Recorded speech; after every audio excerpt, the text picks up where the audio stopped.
ಎಲ್ಲರಿಗೂ ನಮಸ್ಕಾರ.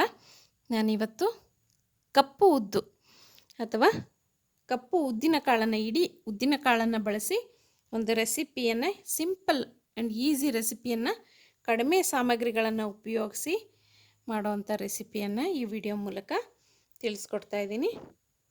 ಇದಕ್ಕೆ ನಾನು ಕಪ್ಪು ಇಡೀ ಉದ್ದಿನ ಕಾಳನ್ನು, ಸಿಪ್ಪೆ ಸಹಿತವಾಗಿರುವಂಥ ಉದ್ದಿನ ಕಾಳನ್ನು ಇಲ್ಲಿ 1 ಕಪ್ನಷ್ಟು ತೆಗೆದುಕೊಂಡಿದ್ದೀನಿ. ಒಂದು ದೊಡ್ಡ ಕಪ್ನಲ್ಲಿ ಉದ್ದಿನ ಕಾಳನ್ನು ತೆಗೆದುಕೊಂಡಿದ್ದೀನಿ. ಅದನ್ನು ನಾನು ಬೆಳಿಗ್ಗೆ ಮಾಡಬೇಕು ಅಂತ ಹೇಳಿದ್ರೆ ಉದ್ದಿನ ಕಾಳು ರೆಸಿಪಿಯನ್ನು ಹಿಂದಿನ ರಾತ್ರಿಯೇ ಅದನ್ನು ಚೆನ್ನಾಗಿ ನೀರಿನಲ್ಲಿ ತೊಳೆದು ನೆನೆಸಿ ಇಟ್ಕೊಂಡಿರ್ತೀನಿ. ಅಟ್ಲೀಸ್ಟ್ ನಾವು ಇದನ್ನು ಬಳಕೆ ಮಾಡೋದಕ್ಕೂ ಒಂದು 5 ರಿಂದ 6 ಗಂಟೆ ಮುಂಚಿತವಾಗಿ ಇದನ್ನು ನೀರಿನಲ್ಲಿ ನೆನೆಸಿ ಇಡೋದ್ರಿಂದ ನಾವು ಬೇಯಿಸ್ಕೊಳ್ಳೋದಕ್ಕೆ ತುಂಬಾ ಈಸಿ ಆಗುತ್ತೆ. ಇದನ್ನು ಕುಕ್ಕರ್ನಲ್ಲೇ ಬೇಯಿಸ್ಕೊಂಡ್ರೆ ತುಂಬಾ ಒಳ್ಳೆಯದು, ತುಂಬಾ ಈಸಿ, ಬೇಗನೆ ಬೇಯುತ್ತೆ. ನಾನಿಲ್ಲಿ ಮೀಡಿಯಮ್ ಫ್ಲೇಮ್ನಲ್ಲಿ ಒಂದು 4 ರಿಂದ 5 ವಿಷಲನ್ನು ಕುಕ್ಕರ್ನಲ್ಲಿ ಕೂಗಿಸಿ ಇಟ್ಕೊಂಡಿದ್ದೀನಿ. ನೋಡಿ, ಈ ಹದದಲ್ಲಿ ಬೇಯಿಸಿ ಇಟ್ಕೊಂಡ್ರೆ ಸಾಕು. ತುಂಬಾ ಇದನ್ನು ಬೇಯಿಸಿದ್ರೆ ಪೇಸ್ಟ್ ಥರ ಸ್ಮ್ಯಾಶ್ ಆಗಿಬಿಡುತ್ತೆ, ಟೇಸ್ಟ್ ಅಷ್ಟು ತಿನ್ನೋದಕ್ಕೆ ಚೆನ್ನಾಗಿ ಅನಿಸೋದಿಲ್ಲ. ಹಾಗಾಗಿ ಇದನ್ನು ಏನು ಇವಾಗ ತೋರಿಸಿದ್ನಲ್ಲ ಆ ಕನ್ಸಿಸ್ಟೆನ್ಸಿಯಲ್ಲಿ ಬೇಯಿಸಿ ಇಟ್ಕೊಂಡ್ರೆ ಸಾಕು. ಇದಕ್ಕೆ 1 ಕಪ್ ಉದ್ದಿನ ಕಾಳಿಗೆ ನಾನು ಅರ್ಧ ಕಪ್ನಷ್ಟು ತುರಿದಿಟ್ಕೊಂಡಿರುವಂಥ ಬೆಲ್ಲವನ್ನು ಉಪಯೋಗಿಸ್ತಾ ಇದ್ದೀನಿ. ಅರ್ಧ ಕಪ್ನಷ್ಟು ಒಣ ಕೊಬ್ಬರಿಯನ್ನು ಬಳಸ್ತಾ ಇದ್ದೀನಿ. 1 ರಿಂದ 2 ಚಮಚ ತುಪ್ಪವನ್ನು ಇಲ್ಲಿ ಸೇರಿಸ್ತಾ ಇದ್ದೀನಿ.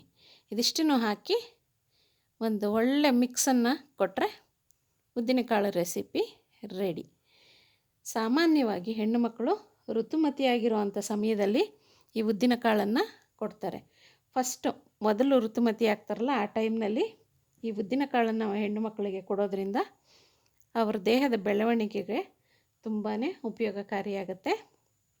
ಜೊತೆಗೆ ಸ್ಟ್ರೆಂತನ್ನು ಕೊಡುತ್ತೆ. ಮಾಂಸಖಂಡಗಳ ಬೆಳವಣಿಗೆಗೂ ಕೂಡ ಇದು ತುಂಬಾ ಅನುಕೂಲಕರವಾಗಿದೆ. ಹಾಗಾಗಿ ಹೆಣ್ಣು ಮಕ್ಕಳಿಗೆ ಸಾಮಾನ್ಯವಾಗಿ ಈ ಉದ್ದಿನ ಕಾಳನ್ನು ಕೊಡೋದು ರೂಢಿಯಲ್ಲಿದೆ. ಬರೀ ಅವರಿಗಷ್ಟೇ ಅಲ್ಲ, ಯಾರು ಬೇಕಾದರೂ ಈ ಉದ್ದಿನ ಕಾಳನ್ನು ಬಳಕೆ ಮಾಡ್ಬೋದು. ಆದರೆ ಗ್ಯಾಸ್ಟ್ರಿಕ್ ಸಮಸ್ಯೆ ಇರೋರು ನೋಡಿ ಈ ಉದ್ದಿನ ಕಾಳನ್ನು ಬಳಕೆಯನ್ನು ಮಾಡ್ಕೋಬೇಕಾಗತ್ತೆ.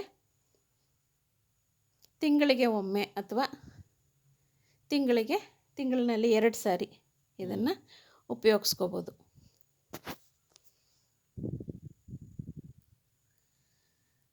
ನೋಡಿ, ಇದನ್ನೆಲ್ಲ ಸೇರಿಸಿ ಮಿಕ್ಸ್ ಮಾಡಿ ಇಟ್ಕೊಂಡ್ರೆ ಉದ್ದಿನಕಾಳು ರೆಸಿಪಿ ರೆಡಿ. ಈ ವಿಡಿಯೋ ನಿಮಗೆ ಉಪಯೋಗಕಾರಿ ಅಂತ ಅನಿಸಿದ್ರೆ ಪ್ಲೀಸ್ ನನ್ನ ಚಾನಲನ್ನು ಸಬ್ಸ್ಕ್ರೈಬ್ ಮಾಡಿ. ಈ ವಿಡಿಯೋನ ನಿಮ್ಮ ಫ್ರೆಂಡ್ಸ್ ಜೊತೆ ಶೇರ್ ಮಾಡಿ, ಲೈಕ್ ಮಾಡಿ. ಎಲ್ಲರಿಗೂ ಈ ವಿಡಿಯೋ ನೋಡುತ್ತೆ ಎಲ್ಲರಿಗೂ ಧನ್ಯವಾದಗಳು.